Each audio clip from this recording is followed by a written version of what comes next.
Good morning and again welcome back to my new video.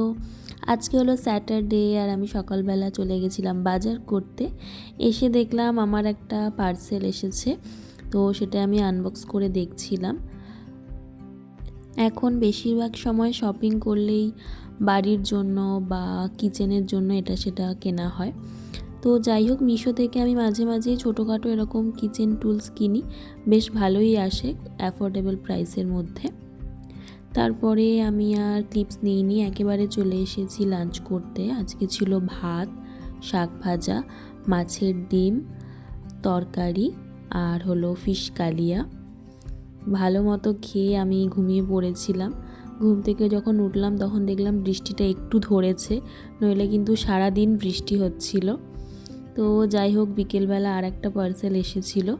আমি একটা ছোট্ট দেখে পাউচ মতো কিনেছিলাম, আর যেহেতু আমি বাড়ি থেকে বারবার যাতায়াত করি, তো টুকটাক দরকারি জিনিসপত্র রাখার জন্য একটা পাউচ নিয়েছিলাম।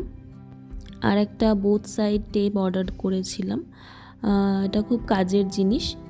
তো যাই হোক, তারপরে আমি এখানে শুয়ে শুয়ে গান শুনছিলাম। আজকের দিনটা এরকমই কাটলো। তোমাদের স্যাটারডেটা কেমন কাটলো জানিও। দেখা হবে পরের একটা ভিডিওতে। Bye bye.